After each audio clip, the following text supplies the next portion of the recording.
this in the invocation, please. Heavenly Father, please influence all decisions made here today and support us throughout this day. Let positivity follow us, Lord. Thank you, Lord, for gracing us with your presence. Amen. Amen. Mr. Rublin, would you lead us in the Pledge of Allegiance, please? Certainly.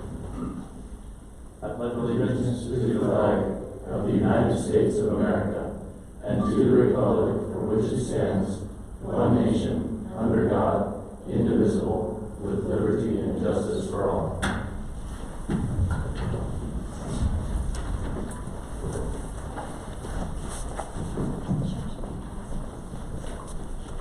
Roll call. Yes. Here. Commissioner Felix Lopez. Here. Commissioner Luis Lopez. Here. Approval of the agenda. Any changes? Commissioner, we do. Item J, new business needs to be moved to the end of the new business. Under M. So I don't know if we can label it in or just a move. There will be no DHS meeting. I didn't get the agenda posted for DHS. And then item J under executive session hasn't been postponed, so that needs to be counted for purchase. Which number? But, excuse me, I have my notes going here. Under executive session, CRS 26-6-4024A, county clerk purchase, that needs to be removed. If you printed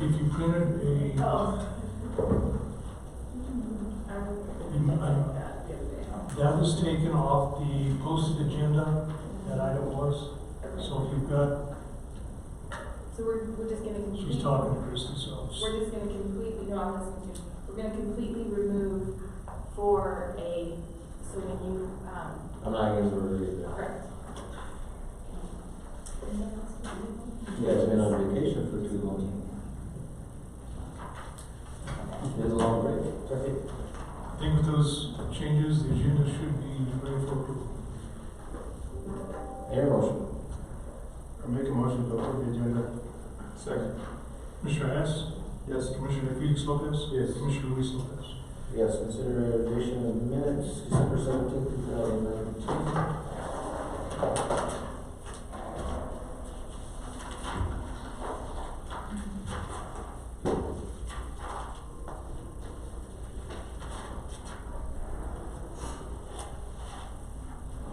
I make a motion to approve the minutes from December 17, 2019. Second. Commissioner Hess? Yes. Commissioner Felix Lopez? Yes. Commissioner Luis Lopez? Yes, consideration of minutes, January 7th, 2020.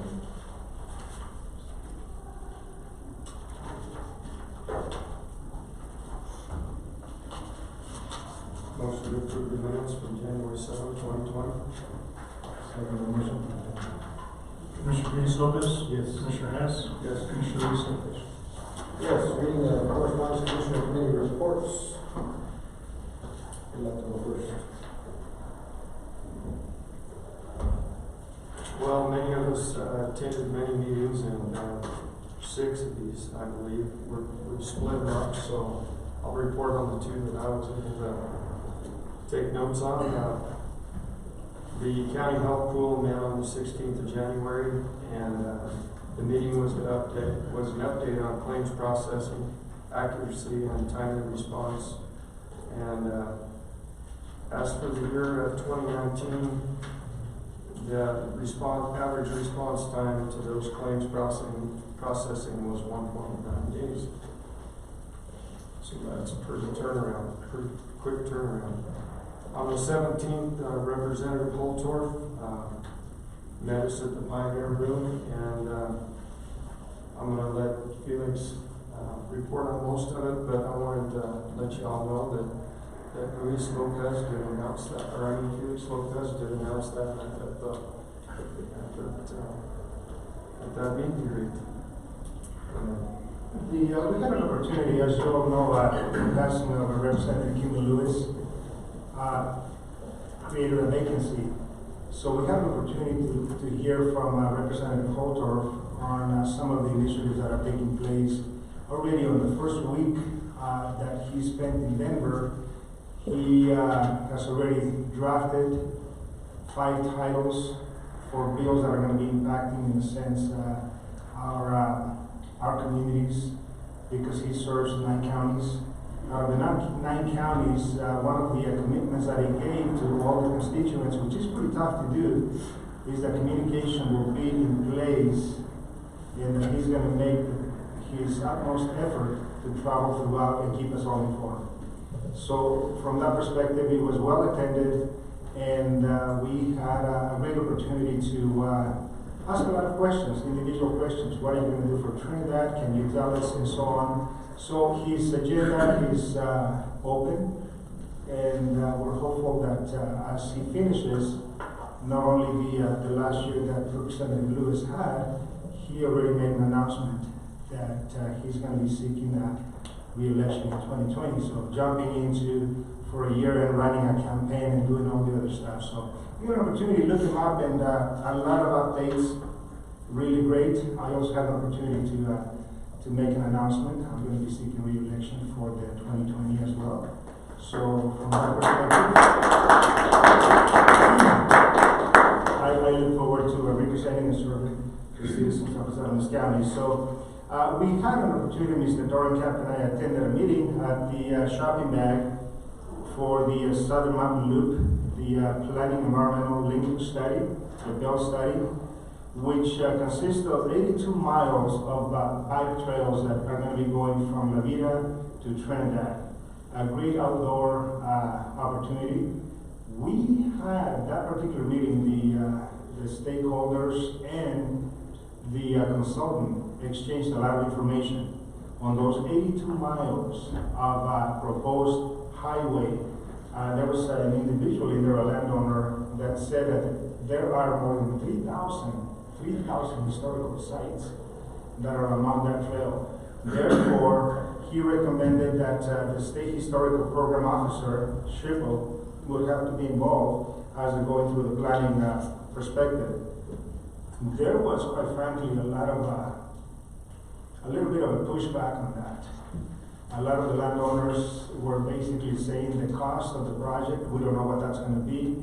Second is how many people are going to be using this particular bike trail. So Mr. Dorenkamp and I left the meeting, and it was quite eye-opening, because these are the people that own land. So they talked about easements, property acquisition, maintenance of the project once it's built. How is that going to be maintained? Whose responsibility is going to be? And then furthermore, the facilities along that trail. So incredibly challenging. And I know, Tony, I jumped in, so let me finish my report, and then with your permission, I have one more to address here. But that's going to be exciting to continue to hear. The group, the consultants, will have all that information ready to be presented, I believe, sometime this summer. And so the question kept coming in, how much is it going to cost? I don't want to mention a number, and then who's going to pay for it at the end of it. So keep your eye on that. It's the PEL study, the Planning Environmental Linkage Study. We had last week had an opportunity, the 3 of us traveled to Fort Carson, and we talked about, once again, the historical sites that exist within Piñon Canyon. And they gave us an update. There were representatives from Otero County and the 3 commissioners from Los Angeles County, along with our administrator. And one of the things that the Army has is the responsibility to report to the constituents and the citizens what they're doing with all those historical sites, how are they protecting it. And so they're working. It's a tremendous project. And the study, I'm sure you probably find it on the State Historical Program Officer on the Shipper's Place, our website, and in there, it'll tell you exactly what's happening from that perspective. The Department of Health and Human Services had 3 retirements. You're thank you for being there. What an opportunity to celebrate an achievement. Between the 3 individuals that retire, 118 years of experience, which is really, really hard to replace. So we want to give a shout out to Ms. Arlene Lopez, Bernice Renner, and Napoleon Manapace for the many years of service. That was just an incredible gathering, and so congratulations to all of them, and certainly we are on pace to replace positions from that experience. So that's the tough thing, when you have individuals that serve that long, it's extremely challenging to bring that knowledge back. So give them an opportunity, you see them out there, tell them thank you for their service, and what great assets they were to their community. So Thank you. Well, and again, thank you, our media, for being present there and for the stories you've been writing on local events with the county and the city. And Garrett, you were present at the Cougar Canyon meeting that the city of Trinidad and Los Angeles County Commissioners held at City Hall with our fellow elected officials, Joe D'Amato and Donna Leonetti, where we presented basically an offering of assistance to the city of Trinidad in any way that we can assist them in reorganizing their metro district for Cougar Canyon, Stonebreaker to Stonebridge 2. And so it was well received. There was a lot of questions from the new city council members concerns, and I believe we have made a good step forward with working and reaching out to the city as a partner in moving forward with this organization and development of that facility out there. Yesterday, I guess Otero County does not celebrate Martin Luther King. Their union is not as strong as ours, I would assume, here in Los Angeles County. However, I was able to travel to La Habana yesterday for the OPI board meeting. We have a very strong fund balance. They have $885,604 and a fund balance for the organization. That's the lending mechanism that we've been using for some small businesses through CDBG grants and revolving fund loans. We did approve a new loan for electric company called Matthews and Sons, and to the tune of $43,000. I believe Christy Coley was on that financial recommendation for them. I believe we have two others that are on that. We need to get one more, Bill, appointed to the loan review committee. So if we can look at that for our next board meeting to appoint somebody from the county to be part of that organization, or it could be someone at large as well. So they did mention we needed to add an alternate. We have the 3 revolving loans, we need the alternate. And we have 3 new loan applications. 2 of them are in Otero County, and we have one here in Los Angeles County that is applying for a loan for this organization. So it was a nice day. The meeting actually went over an hour, which normally is 20 minutes for a 2-hour drive, but this one we have a lot of business to conduct, and it's a very strong organization. So if anybody out there that is looking for non-traditional funding at a low interest rate, it's actually lower than the commercial rate of 4 to 5% for small businesses, please reach out to me or to this board, or Mr. Dornkamp or Paula, or any of these folks here at the county. They can send them in the right direction. There's also the local banks are involved in this too. They know about the program. So we can possibly refresh them, and I'll have OP send all of our local banks a letter to remind them of this great organization that's available to them. And also, last but not least, I also did announce my re-election campaign for 2020. I will be running to save or retain the seat that I've been serving this community for the last 3 years. So I look forward to working the rest of the year with this board, and hopefully we can continue many years down the future. So do we have public comment? Oh, Yeah, no, it's okay. Mr. Nate Ruler, please come on.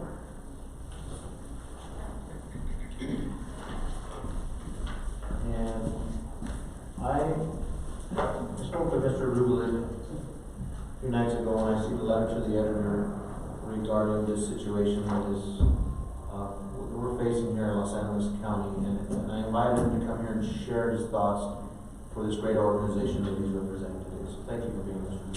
Thank you for having me, sir. Today I stand in front of this meeting to make a public comment regarding the current state of Trinidad Boy Scout Troop 269. Troop 269 has been a staple of the Trinidad community and a significant part of Los Animas County's history as the oldest troop in Colorado. For over 50 years, the troop has served the county and its residents in a variety of ways, including honoring veterans, uplifting morale, caring for the natural environment, respectfully participating in ceremonies of both grave seriousness and high celebration, and what may be considered as most importantly, raising the next generation of young men and equipping them with the widest skill set possible to become great citizens and outstanding human beings. There's no program quite like the Boy Scouts of America, and Troop 269 is what you can call the quintessential classic American Norman Rockwell portrait of a troop. Speaking as a member, past and present, we've done it all from the citizenship aspects of familiarity with history and government procedure, to the wilderness aspects of camping, hiking, and backcountry survival. I could reminisce for days about memories of hard lessons learned in the meadows of our favorite camp up Highway 12 near Stonewall, to memories right back here in this very building, as my dad discussed the judicial process while the troop sat in the jury box. We've continued these important experiences with an outing or event of some sort for about once a month as far back as I can remember, and even before that. Unfortunately, those experiences and this unique program may be coming to an end very soon. If you happen to have read my letter in last week's Chronicle, you already know that Troop 269 is at risk of permanently closing its 10th lapse. The older of the adult Scoutmasters have in fact become too old. They are retiring from their positions and will not be able to host the troop any longer. After decades of noble service teaching Los Animas County boys everything they've learned in 60+ years of experience, they've more than earned their right to take a few steps back. At the opposite end, the younger of the adult Scoutmasters are in fact too young. They've become more separated from the troop between college and moving into new lives of independence. One of the younger Scoutmasters is currently living in Weld County and is set to be married in June. The other of the younger Scoutmasters is me. My uniform awaits my return to Blairstown, New Jersey, where, by no surprising coincidence, I utilize what I learned in scouting to teach at camp. Troop 269's charter has been renewed for this year, but only because we have a young man partaking in the district process to become an Eagle Scout. That's the highest attainable rank and honor in scouting. That young man needs a troop to complete the requirements. Otherwise, we're not holding any meetings or planning any new events until further notice. That is, until a new Scoutmaster steps forward. That means the other young men currently enrolled in the troop who aren't working on that badge have nothing until further notice. If this standstill continues into 2021, the charter will expire for the first time in over half a century, and Troop 269 will cease to exist. This is why I stand before you today, Commissioners, to beg for help from anyone who will listen. I don't expect anyone to jump up and become a Scoutmaster today, though I won't stop anyone if they do. But I realize that a public comment at this meeting would extend our message for help far beyond the readership of any local newspaper. The position requires minimal background experience and no more than a basic background check. If you happen to know anyone, or if anyone who hears this knows anyone that may be interested in doing a great service to our county and our nation by taking the greatest Boy Scout troop I've ever known under their wing, feel free to send them my way. I request that this number be placed in the minutes. 719-846-7390. Any person seeking information on this matter can find it with that phone number. Please do not let this troop die. Please remember the great things this troop has done for this county and even for you personally. I'm willing to bet most of the people in this room have had a memorable experience with Boy Scout Troop 269, whether through a lasting impression from their performance presenting the colors of a memorial, to watching with silent gratitude as they helped raise a son or grandson, to even being a past member themselves. Please help preserve those experiences for the future as well. Thank you. Thank you, Mr. Duke. Any questions or concerns?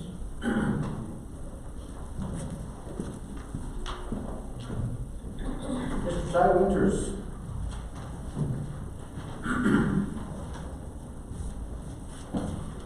Good morning, Commissioners. Thank you for giving me time to speak. I'm Ty Winter, I'm the Chairman of the Los Animas County Republican Party. And I'd like to take this opportunity to thank our Los Animas County Commissioners for once again standing with rural Colorado and opposing the reintroduction of wolves into Colorado. If this ballot initiative should pass, the impact on our economy and our local livestock production would be detrimental. Federal and state research has shown that wolves are not necessary in maintaining a healthy wildlife ecosystem and that their reintroduction would negatively impact wildlife populations. This county has always been a farming and ranching community, and to saddle our local ranchers with the burden of unnecessary predation on their livestock is ludicrous. This county relies on money spent by sportsmen that travel from around the country to hunt our wildlife, along with the hard-working ranchers to produce and sell livestock. This reintroduction would adversely affect these major economic components in Los Animas County. And once again, I would like to thank you gentlemen for standing with rural Colorado and Colorados. Thank you. Thank you, Tom. Unfinished business, we have any unfinished business? Yes. We're on to item 6, new business. Consideration of IFB number 20-S001, commercial mixture for sheriff's department. Actually, we solicited bids for the sheriff's department, a 60-quart mixer. And Captain Mangino may want to touch upon some, Yes, we were looking at some of these things, and between the sheriff and I, we've kind of sat down and we're kind of biting our tongues on this, because to us, that's a lot of money for a mixer. Commissioner, I think if I can chime in, I think it was the sheriff's and Captain Mangino's opinion, and mine also, that the board will be rejecting these bids. And I'll go through them right quick. We get from Refrigeration Equipment, Inc., $31,930, Pueblo Hotel Supply, doing business as Grady's, $33,055.50, and Trinidad Janitorial Supply submitted no bid. And I think Captain and Sheriff, along with their chef, believe that they can find other mixers that are comparable to this, meet the same standards and specs, but at a much cheaper price. And the size of the mixture is still the 6-quart? 60-quart? Yes, yes.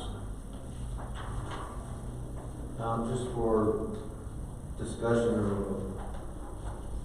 informational, my older brother Carlos, with the city council, at the pizza place, they started up with the city youth club, and they picked up a mixer, they sold it, they shut the business, they sold it, because I was asking them if they would sell it to the county, I don't know the name, they'd already had a buyer for it. When they purchased it brand new, it wasn't the whole bar, but it was a 40-quart with a tune of $2,300. So they're out there, I believe, if I remember correctly, our maintenance King Bowman just Googled online briefly and found one for about $4,000, which would go under our bid procurement process. We wouldn't have to advertise for it. To do this. So, I mean, these guys here, does this thing come with air conditioning? And That's kind of what we're wondering, if it makes it worse. yeah, does it make the breath for you? And your current mixer is in such. It finally quit. So my sense is that under our procurement policy, if we can find, if the sheriff and his staff can find a mixer that is, you see same specifications with a lower rate, that I approach the board about making an emergency purchase within our procurement policy, because I believe we've done due diligence with this bid. So, if you guys can find one, let me know what this is. I found one more that's, I don't know, it's still a little pricey too. It is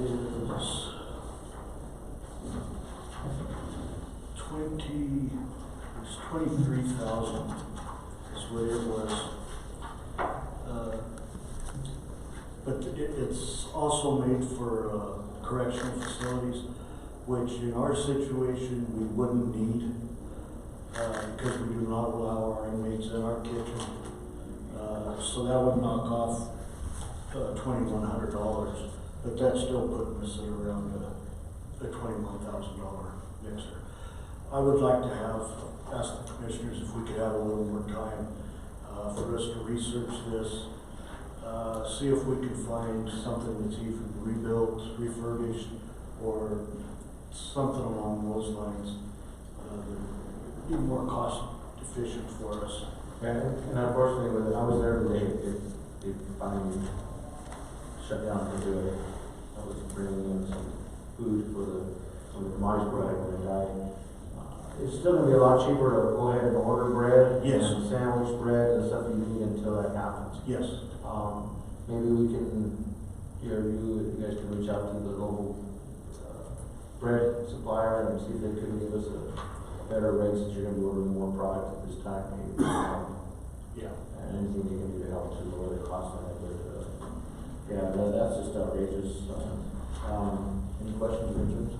That's what I have a comment, as long as we stay within the procurement rules, whether it's emergency and dollar amount, I'm fine with it. So on that, I think then I make the motion to reject this proposal and bid. Second. Commissioner Hess, Yes. Commissioner Felix Lopez, Yes. Commissioner Luis Lopez. Yes, thank you, Mr. Richard. Thank you. And the consideration of HUTF annual report. Commissioners, as written in the headlines, this is our road inventory that we submit to the state.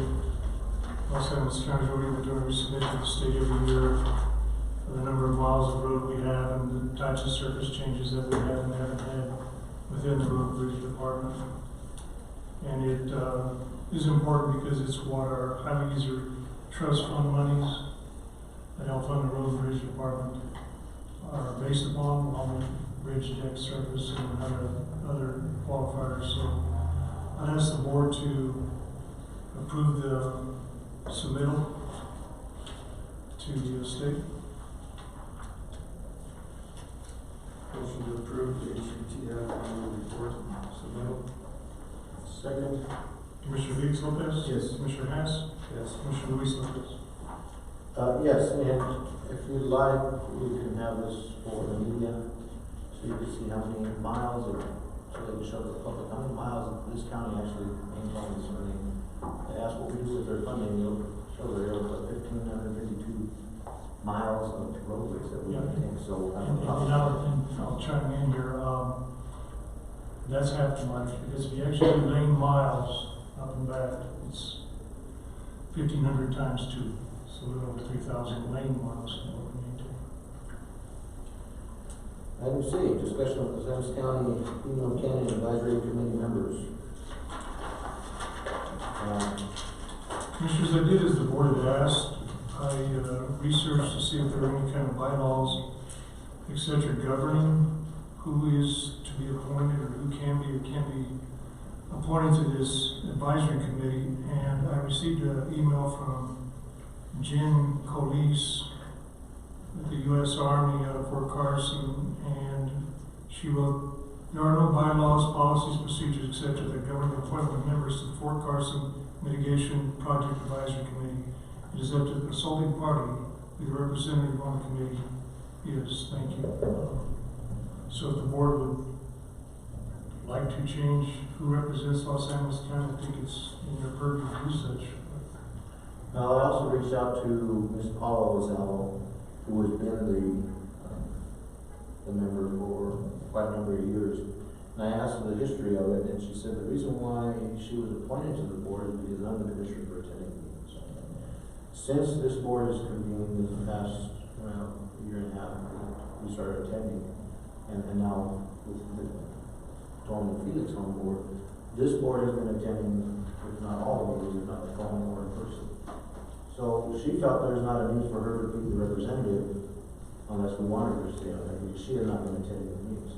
The reason why she was attending, like I said before, was because there was no commissioner attending.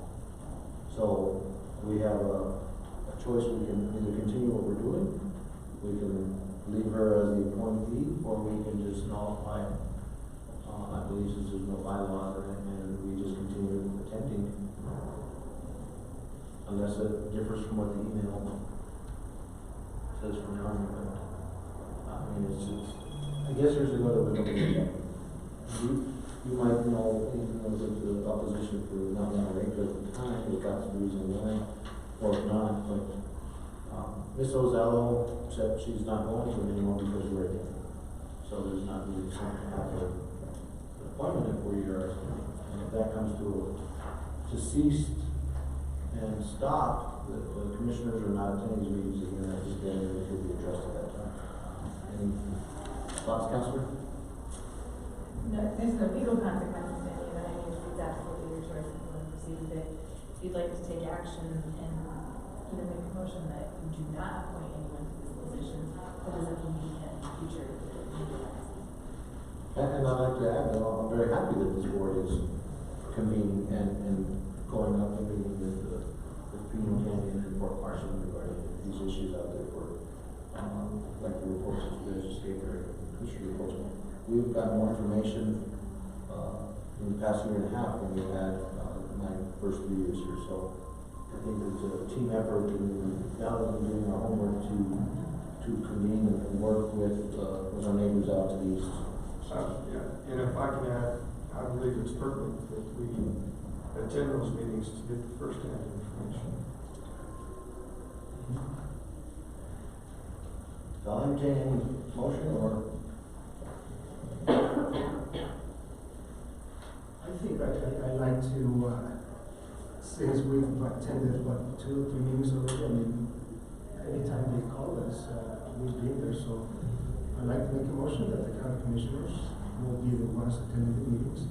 And at which point there is a need to appoint a citizen at large, we'll take action at that time. Second. Commissioner Hess? Yes. Commissioner Peters Lopez? Yes. Commissioner Luis Lopez? Yes. Item D, consideration of treasurer's quarterly report.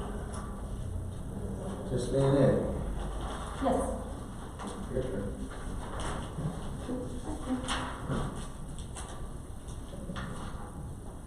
Good morning.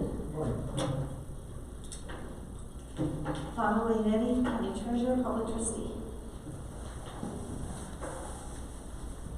Do you have any questions on my quarterly report? I think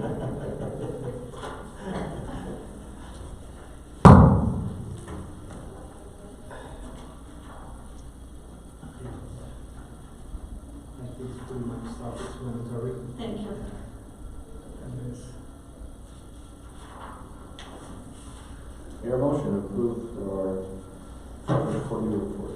Okay, thank you for providing, and make a motion to approve the treasurer's quarterly report. Second. Commissioner Hess? Yep. Commissioner Peters Lopez? Yes. Commissioner Luis Lopez? Yes, I'd like to add, though, it is nice to see that the foreclosures and releases are way down from they were 3 years ago, not even 5 years ago. They were. 10 years, I think we had 129 or something like that. I think this year I had 28. And they're coming down, but the dollar amount is the. Thank you very much. You're welcome. You weren't here earlier, and thank you for attending this meeting last week, so thank you. You're welcome. See you later. See you later. Item E, consideration of $500,000 underfunded grant award number 2020 JRNAA UNDR 07 for courthouse phase 2 improvements. Commissioner, before you, for your consideration, is the acceptance of underfunded grant for $500,000, $200,000 go towards electrical, $300,000 towards windows. Finance Director Colby used these monies and has applied for energy impact grant to try and use these monies to help leverage some energy impact monies to be able to accomplish phase 2 of this project being the improvements at the courthouse. And I'd sure like to thank Finance Director Coberly and Bob Kryman and Commissioner Felix Lopez for all the hard work they put into taking this grant. I agree. Good job, guys. This is a great opportunity to continue with our phase 2, and we are going to be going for phase 3 as well. They just don't know it yet. We kind of gave them a notice already that we would. We'll be coming back next year. Yeah. So, Ms. Corey, when is the presentation to is it DOLA grant that we're going to be presenting there Usually they are in March. in March? Yes. There's 3 grant cycles per year, and the grant cycle that ends, applications in April 1, the presentation for the prior one's usually the month before, so in March sometime in January afterwards. We're also seeking a grant for road and bridge improvements also during that same cycle, so Hopefully they won't give us choose this one or, I hope not. very good. Do I hear a motion? Motion to approve the underfunded grant award 2020 GRNA UNDR 07 courthouse phase 2. I second that motion. Commissioner Felix Lopez? Yes. Commissioner Hess? Yes. Commissioner Luis Lopez? Yes. Item F, consideration of resolution 20-012, appointing veteran service officer Ray Taylor. Commissioner, at your last meeting, you approved the appointment of Veteran Service Officer Ray Odom to continue in that capacity, and this is a resolution confirming that. Can you read the resolution, please? Resolution of the Board of County Commission, Los Angeles County, Colorado, appointing Veteran Service Officer for Los Angeles County, Colorado, with the term of 2020-2022, Resolution 20-012. Whereas pursuant to CRS 28-5-801, print 1, imprint, it is due the Board of County Commission of Los Angeles County to establish a county veteran service officer and to appoint a veteran service officer for a 2-year term, who shall be charged with responsibility for providing assistance to veterans of military service residing in Los Angeles County. And whereas pursuant to CRS 28-5-802, print 1, imprint, county veteran service officer must be a resident of the state of Colorado, should have served in the United States Army, Air Force, Marine Corps, or Coast Guard, or any auxiliary branch thereof, and such appointee must be well qualified based on education and experience to perform the duties of county veteran service officer. And whereas the Board of County Commissioners has sought the advice and counsel of local veterans in Los Angeles County as well as the Colorado Division of Veterans Affairs in consideration of appointment of county veteran service officer, now therefore be resolved by the Board of County Commissioners, Los Angeles County, Colorado, that Mr. Raymond Odom is hereby appointed as the Los Angeles County Veteran Service Officer for a term beginning January 7, 2020 and ending January 7, 2022. Upon motion made second and affirmative vote, this resolution was adopted this 21st day of January 2020 by order of the Board of County Commissioners of Los Angeles County, Colorado. I hear a motion. I make a motion to approve resolution number 20-012. Second. Commissioner Hess? Yes. Commissioner Felix Lopez? Yes. Commissioner Luis Lopez? Yes. Item G, consideration of resolution 20-013, transfer of funds to the Assessors Department budget in 2020 adopted budget.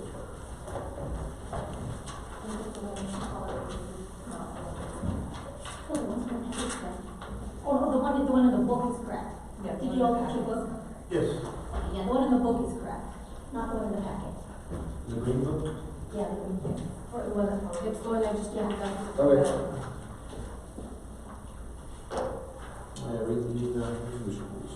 Resolution of Board of County Commissioners of Los Angeles County, Colorado, making a transfer of funds to Los Angeles County's Assessor Department for appropriated monies of the 2020 adopted budget. Resolution 20-013. Whereas the Board of County Commissioners adopted the budget for fiscal year 2020 on December 17, 2019 in accordance with state budget law, and whereas it is necessary that sums of money be appropriated from the anticipated revenues for each fund provided in said 2020 fiscal budget to offset anticipated expenditures of such funds and spending agencies as the term is defined in CRS 29-1-102 in print within such funds during fiscal year 2020 to account for part-time employee becoming a full-time employee in the Assessor's Department, and whereas such appropriation shall establish limits on expenditures for each fund and for each spending agency within a fund which to carry out the operations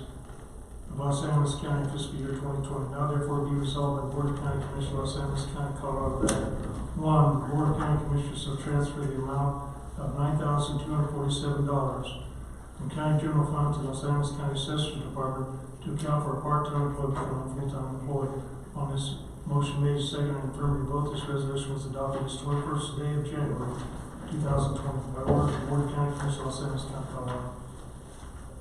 I hear a motion. Motion to approve resolution 20-013.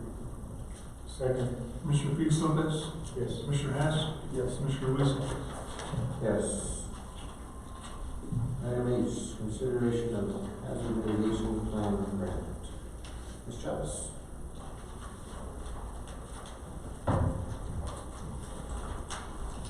Good morning, Commissioners.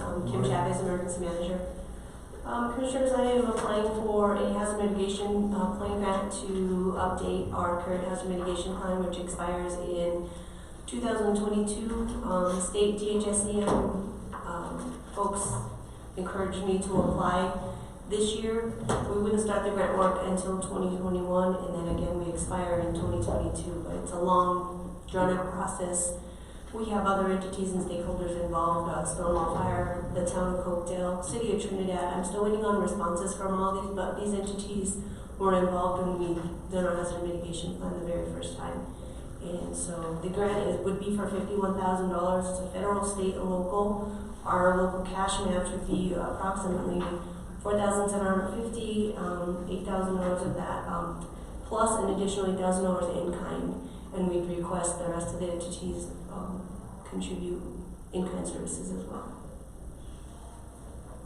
Yeah, that was the only question I was gonna have, if the in-kind was gonna be spread among all the Well, participants. 8,000 is Los Animas counties, and each participant is asked to, it's broken down by their population. Okay. So I sent out letters to all the entities that were involved before. I've so far received a response from Stonewall Fire, but not the rest of the entities thus far.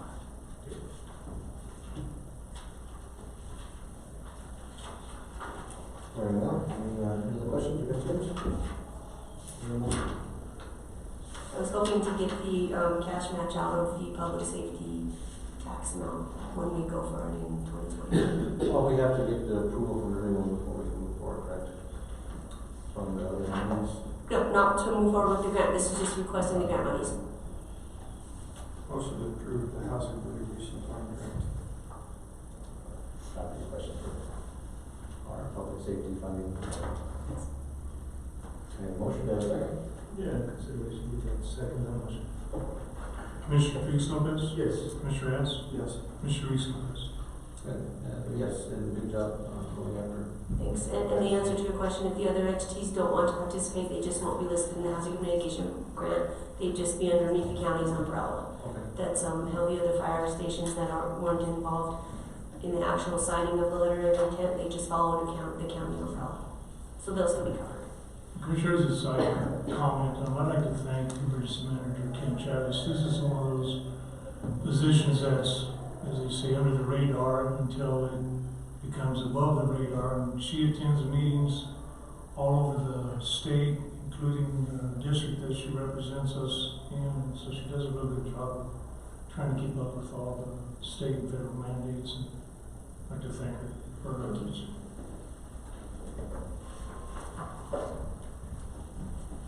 Okay. Who's voting? Yes, sir. Item one.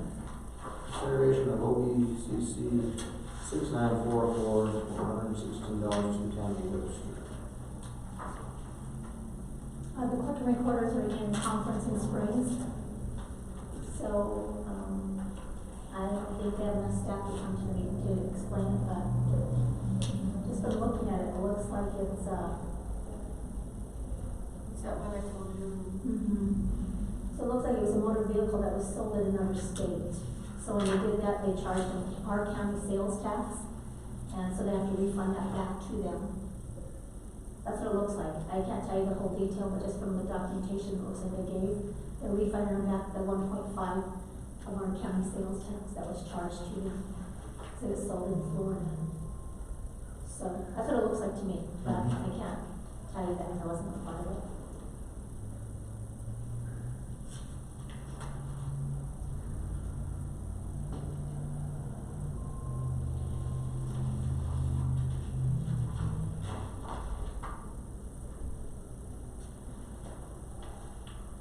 So it was sold in Wholesale County, Florida. And this is standard procedure here. She collected $116 in Florida, and then we were trying to reimburse $116. Yeah, yes, something like that, yeah. So we've done it in the past. Because the note here says Colorado taxes were paid in Florida. That's what it says on the memo here, so. So to me, it looks like they just overcharged and they had to refund the monies. That's what it looks like to me. Make a motion to approve, LACBCC 69 $16. Second. Commissioner Hess, Yes. Commissioner Felix Lopez, Yes. Commissioner Luis Lopez. Yes. Item K, consideration of the designation of representative of the county health pool.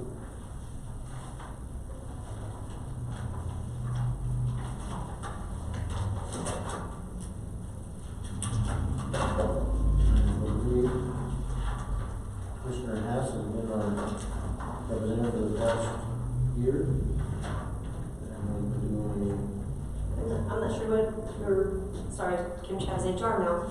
Well, I don't know what this form is about. the designation for our representative to the county health board. It's an annual appointment according to, Oh, okay, I don't know that this has to be on the agenda, this is just an annual form that we fill out. Sorry for interrupting, but Oh, that's fine. I didn't know it was on the agenda. So I think we do have to have a resolution to appoint, what's it, a one-year appointment? Okay.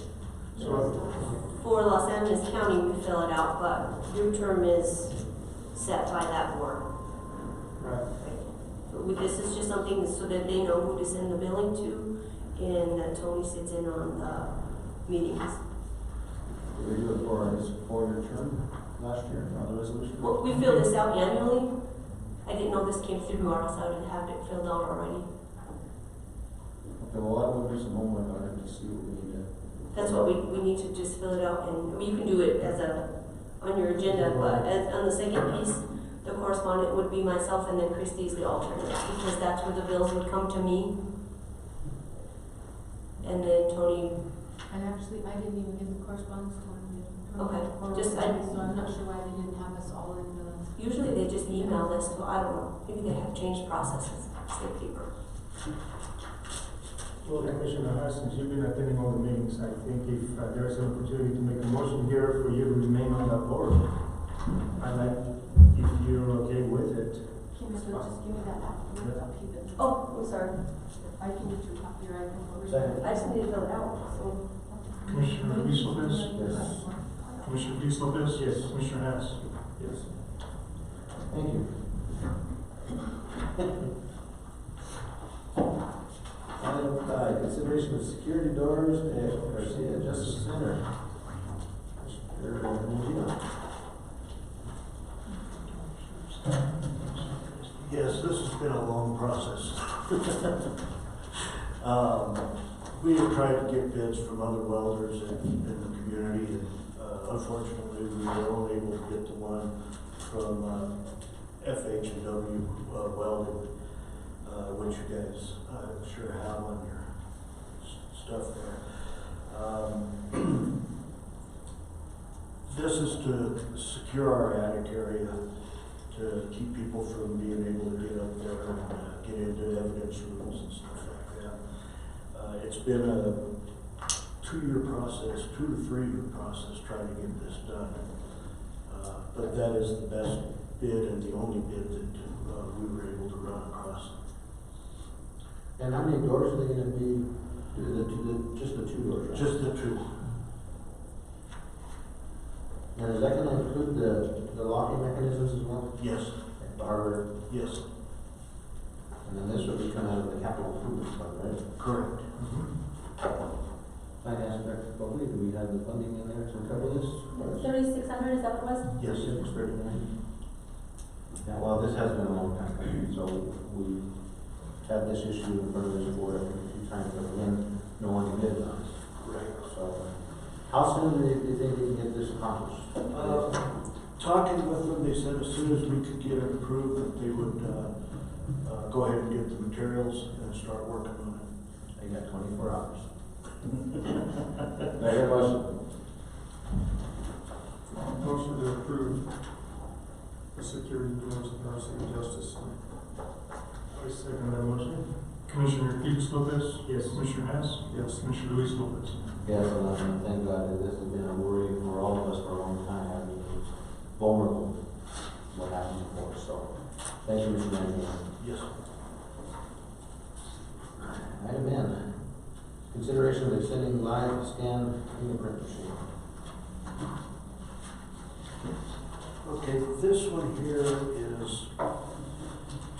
it's already under, well, it's expired as of right now, our warranty on it. What I'm looking to do is, I would like to get this, put back on, get a warranty, back for at least one more year. And the reasons for that is that I am working with, CBI, to do a program that CBI had contracted out with another agency for doing civilian prints. Right now,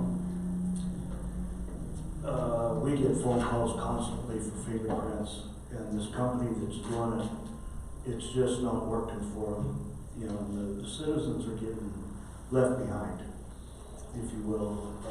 These are people that need their background check, need their fingerprints for employment, for college, such as nursing programs, massage therapy programs. And what I'm wanting to do is get this warranty taken care of this year on this live scan, because if we get this program, we're going to have a bunch of items programmed into our system for like education, nursing. Every one of these categories have to be coded, and they have to have their own OSN, if you will.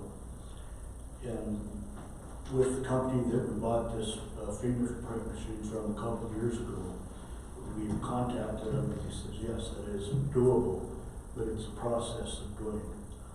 And I have had the opportunity to talk to CBI coordinator, Mr. Quintana, that I've been working with on this. And he's looking forward to working with us on getting us to do this again. We used to do it with our old live scan machine. But when we updated it, when we got the new one, we didn't have that put in it because we weren't doing it anymore. But it's just a process that I would like to utilize that warranty and have them do it. And then after this year, I really don't care. We can have our IT person, Hayden, come in and work on it if need be after that. But I'd like to have this covered under warranty. Since they are the manufacturer of it, they know how to program it, they know what we need, and I just think it would be better in the long run. So, Captain, I have two questions. One is, this hardware, 2 years old, and what is the estimated life for, I mean, I think it's a combination of both hardware and software. Is that how it's Yes. mentioned? Okay. The last one that we replaced was running around 13 years old. Okay. So it's, I would say 13 to 15 years. So, as far as year 3, when we have a local IT maintain it, is that going to avoid any warranties? Our warranty would be expired at that point, once. Oh, okay, I get it. If we renew this now, it would give us one more year, and then after that year, that warranty would be. Okay, and I see, you know, they thank you for providing the cost of replacement for all that equipment, so those are my questions. Okay. And the warranty basically covering the new programs you're adding in, any software glitches Yes. and stuff like that. Yes. You're going to implement all these different. Right. And to the tune of $1,679 is the cost of it? Yes. And see, we can generate money with that too. Once if we get into this fingerprinting, we could charge to have those fingerprinted, so we can absorb that down the road. And also use it for, if I remember correctly, for special use permits for your firearms, right? Your, Yes, yes. Your concealed carry. Yes. Questions? No questions. One question I have is with the funding, since this is not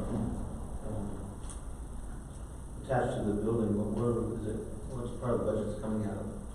Have we figured that one out yet? We haven't figured out. I'm asking for you. I'm looking You at should know that. Yeah. Since the beginning of the year, I'm sure we have the funding at this point. I just want to make sure that we're very careful when we get closer to the end of the year that we don't spend Okay. any And over. I'll get with Christie and we can discuss. We'll find a place for it. Or you can pull it from different departments to help pay for it. He's got monies in, I think we have some contractual services, that's what kind of sounds like maybe. Mhm. Or we can always put it to supplies, because he's got money there, 'cause it's early in the year. So we'll find a place for it if you guys approve it. And then, If you don't, then we won't have to. yeah, I think you are, should be funding that from your services, then they pay it back into the system. I think you can take it out of contractual services. There's, a line item has sufficient amount, so I'm gonna make a motion to approve, the warranty, pending, that administration to identify what this thing is gonna be, what line item is gonna be charged. Okay, sounds good. Second. Commissioner Hess, Yes. Commissioner Felix Lopez. Yes. Commissioner Luis Lopez. Yes, thank you, Dan. Thank Go back you. to, yeah, right? That's Jay will call it. Consideration of application for UMB Visa commercial card for admin and sheriff's departments.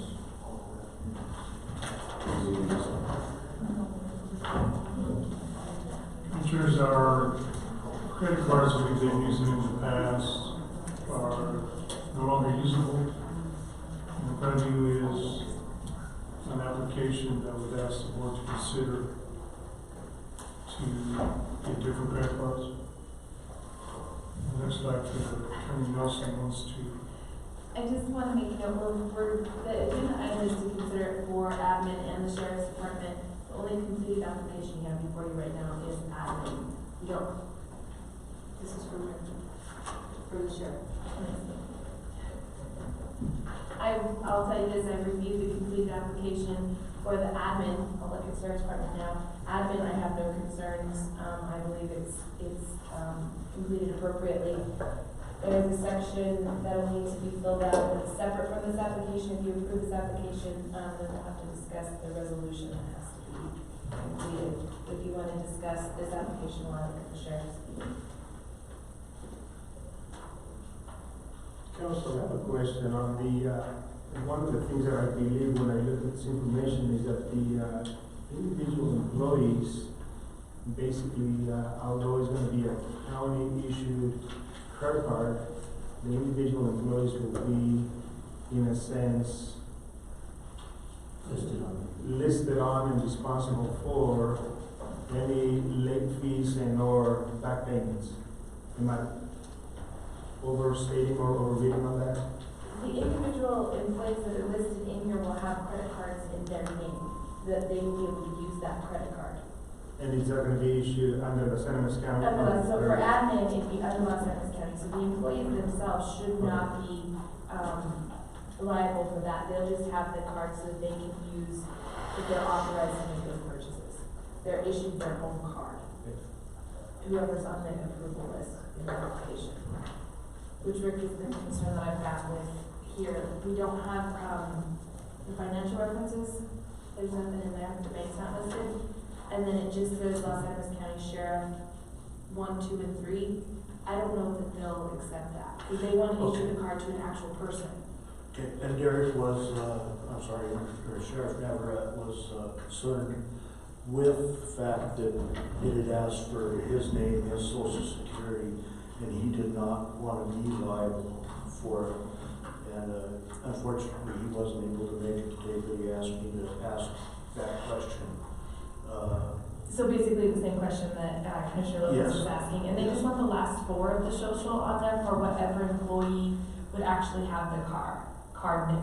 So it's not their full social security number, it's just the last The last 4. is what needs to be listed on the application.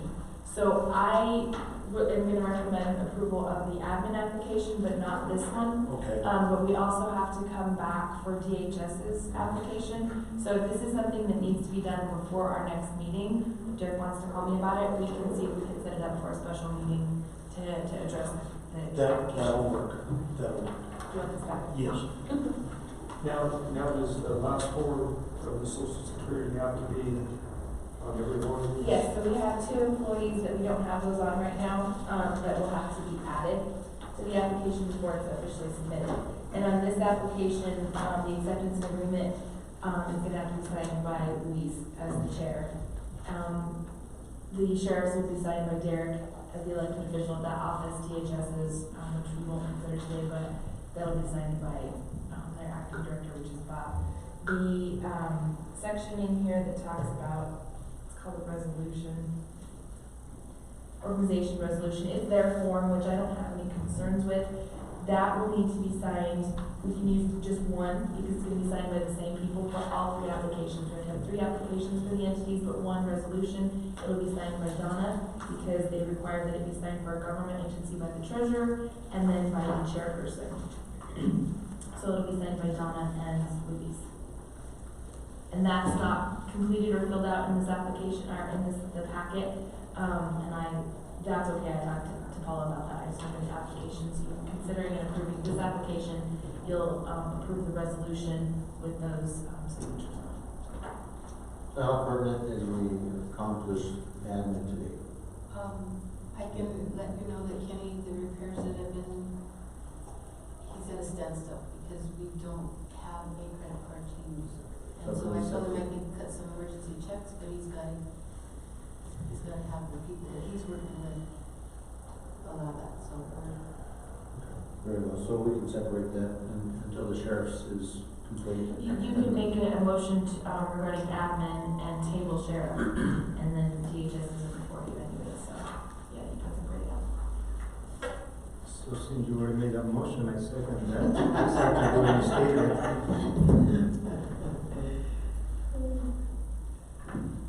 You make the motion. Yes. Commissioner Hess, Yes. Commissioner Felix Lopez, Yes. Commissioner Luis Lopez. Yes. Financial matters, consideration of bill and payroll for the first half of January 2020. Mrs. Colby. Bills and payroll for Los Animas County as of January 15th. Payroll is $183,563.78.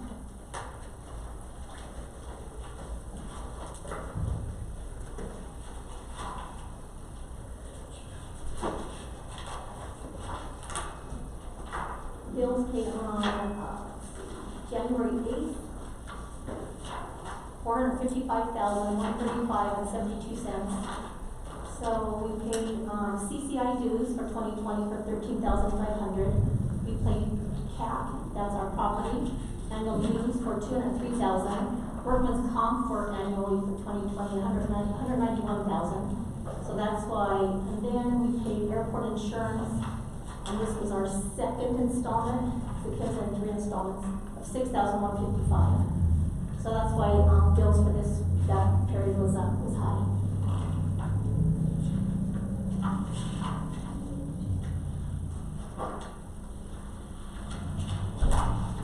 Bills paid on January 15th,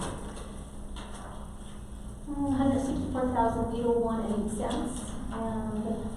And our first installment payment to Article Search for $98,115. That was for the clerk and recorder, and we did receive a grant that was paid for this expenditure. And I think that's it for Los Animas County on bills and payroll. Was there a dollar amount in match on that? $20,000 cash match, and it was budgeted. It was budgeted. So yeah. $197,000 and then the $20,000 is cash match. There was also an expenditure of $11,000 and change to J's. And I just want to bring to the board's attention, that was for the shipping containers that were recently purchased, and I did reach out to some local vendors. Kelly's Towing did not respond back after they told me they would. And also J&M had a price of $4,800 and change each for 4 containers, plus $450 freight on each one of them. We got these from Jay's for $2,800 each, freight included. So we did reach out to local vendors on that purchase. Any other questions or concerns regarding Christie's financials? They all belong to her. I get a motion to approve the financials. Second. Commissioner Hess? Yes. Commissioner Felix Lopez? Yes. Commissioner Luis Lopez? Yes, presentation, We have DHS THS. still. I can do that if you'd like. That I have marked off. I mean, I would work. Mine is the agenda. This is bills and payroll for I'm DHS. sorry. It's okay. Consideration of payroll for the first half of January 2020. So this one for, bill payroll as of January 15th is, $98,624.04. It's a little bit high from vacation being paid out on that one.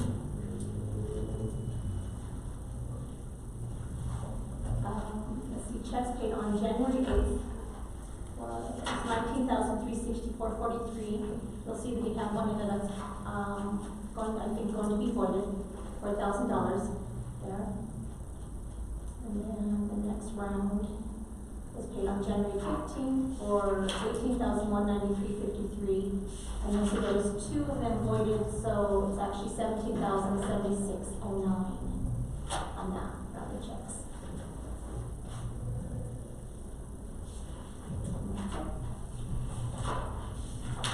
I like this format. I mean, they're pretty much both the same, and but we're on the same title system for county, DHS, and I like just the continuity of these financials. So on that, I make a motion to approve the DHS financials. Second. Commissioner Hess? Yes. Commissioner Felix Lopez? Yes. Commissioner Luis Lopez? Yes. Thank you, Chris. You're welcome. All right, now the presentation is Art Powell property taxes. Good morning. How are you? Commissioners, good morning. Thank you very much for your time this morning.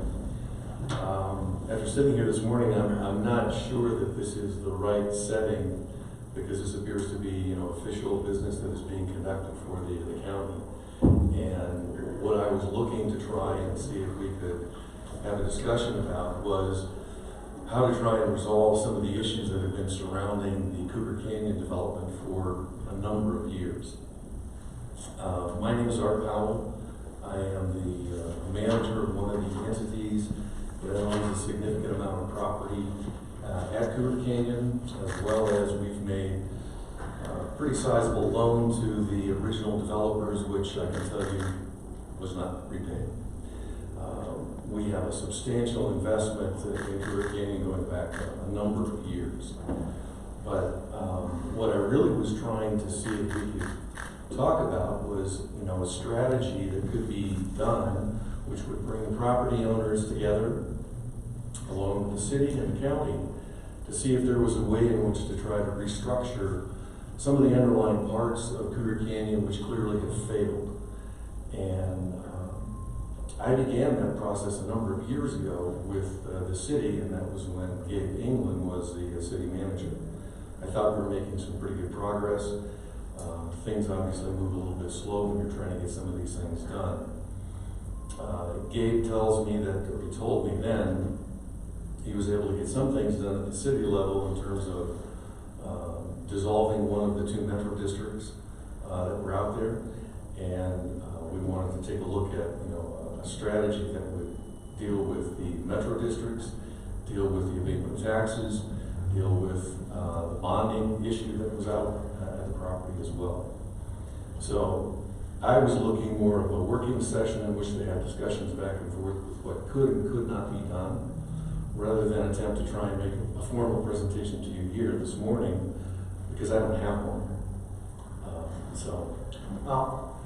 And thank you for coming today to visit with us. I know we've had some emails back and forth between Donnelly and yourself, one week before. If that is the intent, how you intend to have that discussion, I would make a recommendation that it reach out with Mr. Dorenkamp and with City Manager Mike Valentine and with our treasurers and our assessor's office to see. Now, we did have, I don't know if you were here earlier, but we did meet with the city last week regarding Cougar Canyon, and they don't have a board put together for the Metro District. Good. No, they don't yet. They don't? They don't. Oh, So, okay. we went to the county, to the city, asking them, in a work session environment, for the county to be in assistance in any way we can, but it falls in their court with the city of Trinidad before we do it. Now, we can do something here through our treasurer's office if we choose to do so. However, this board at this time feels more, the avenue we want to go down is assist the city in any way we can, so they can start reassembling that Metro District, and then that board can make a decision how they want to move forward regarding either dissolving it or mills, or figuring out a way that they can be, that property can be viable, profitable, and workable. So that's the situation we're at right now. This board convenes collectively to, as you said, professionally, to make policy and procedure decisions on our day-to-day business routines. However, we can't meet with you individually. I believe you'd have to meet, like I said, with our administrator, possibly our council as well, if they're allowed to be invited to a meeting. And then a presentation will be brought to the board, and then collectively we would do it. If we hear anything beforehand, we would possibly negate the chance that we can even vote on anything if we have knowledge prior to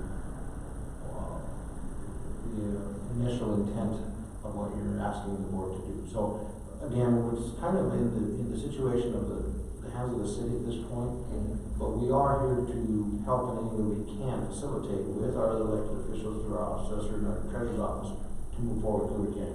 And the reason why we want to do this is to give you a little background is that on the county government side, it affects our districts from collecting the taxes that are our school district, Homey School District is a priority for myself. That is the district that I represent. And that also hurts them from their funding.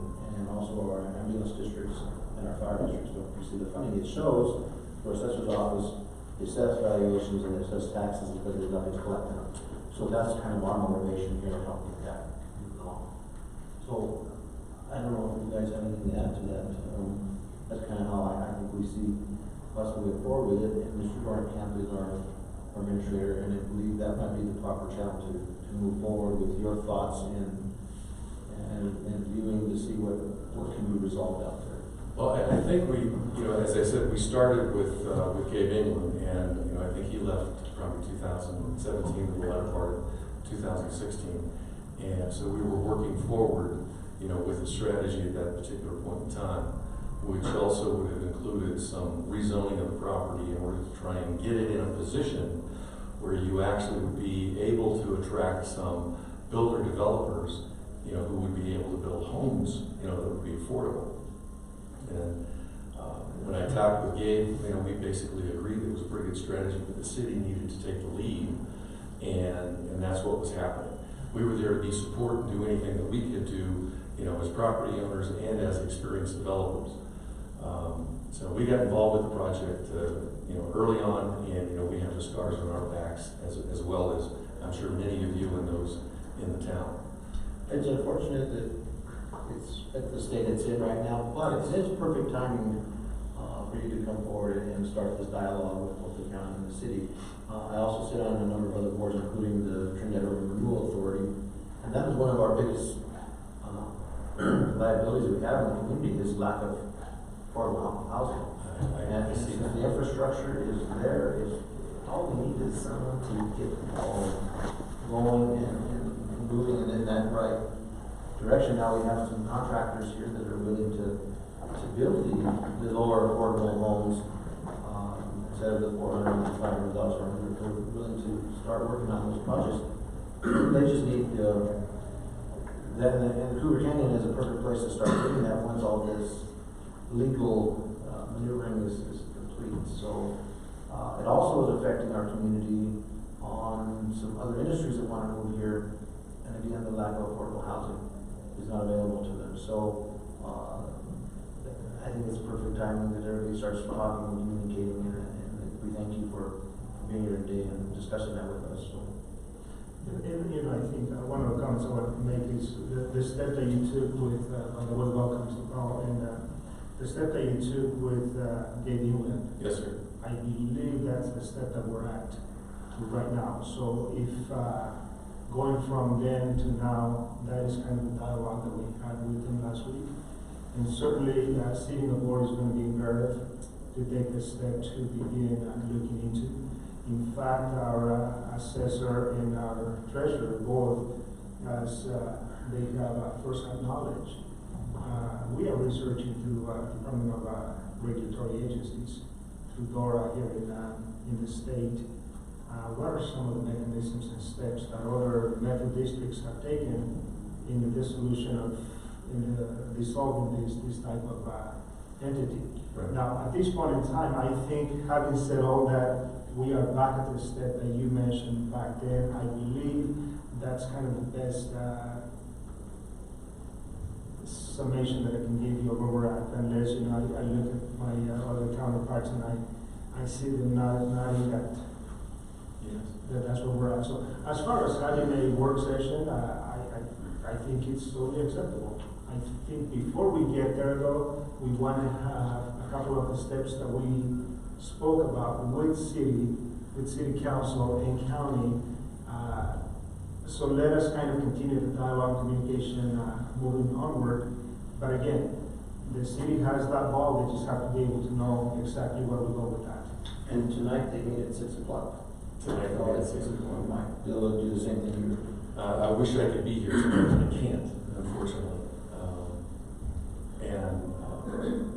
I really wish that the woman that has worked with me for 30 years could be here too, Lene Rossi. Yes, yeah, Lene has worked with me for 30 years. Unfortunately, she's gravely ill, and I saw her yesterday in Pueblo, and so it does not look good for her right now. So I know she really wanted to be here. We had looked forward to having this meeting and being able to talk to her this morning. So I did want to let you know that, because I think she knows some of you are on the board. Yes. I didn't know she was at 6, so. Yeah. I'll speak to her. Okay. All right. But if the idea here is to then let the city take the lead, which to me makes sense, and have some of the property owners, and I don't know if the others are willing to do anything, or whether or not the city really wants some of the other property owners involved. We certainly would be willing to help with what we can, but clearly there is a need to have it. I'm going to call it a reset button for the entire development. We saw that a number of years ago and tried to promote it at that time, because just the original developers ran into trouble, like many, and then things just went from bad to worse. And one of the topics at the work session we had with them was regarding the bonding companies too. If they haven't heard from them, but our treasurer and our assessor have not heard regarding wanting that funding. And so it's a big dark cloud that no one's. It's a mess, is what it is. It truly is a mess, and because there's so many different ownership entities that are involved in the various pieces of property, and the various pieces are, they're in various states. Most of them are literally just, raw land. I think we're the only ones who have finished lots in there that are actually ready to be built upon. I think we've got 48 lots remaining that could be built upon quickly, actually. And others would require substantial investment in order to extend the utilities, et cetera, in order to make them fully improved. Well, as unfortunate as it has become, that development has slipped into the situation it's in, and a lot of it was back in the housing. Whatever the issues that are at hand, I personally like to thank you for investing in our community, and hopefully we can do our best to help resolve this issue for your company and for all the other investors that are out there. Because it truly is necessary that we have continued support from investors who come into our community to help these housing developments so we can grow as a community. So I thank you for your efforts. I appreciate it very much. Absolutely. Thank you. I appreciate your time this morning. Thank you. Thank you. And we're almost done. Yes, sir. Item 9, executive session. The board will meet in executive CRS 24-6-4024B, conferring with the county attorney for the purpose of receiving legal advice on specific legal questions, item A, B, and B contract, item B, LUR compliance, under CRS 24-6-4024E, determining position relevant to matters that may be subject to negotiation, developing strategies for negotiations, and instructing negotiators. Item A, district attorney's office space. I hear a motion to go into executive session with a 10-minute recess. Motion to go to Second. Commissioner Hess? Yes. Commissioner Felix Lopez? Yes. Commissioner Luis Alvarez? Yes.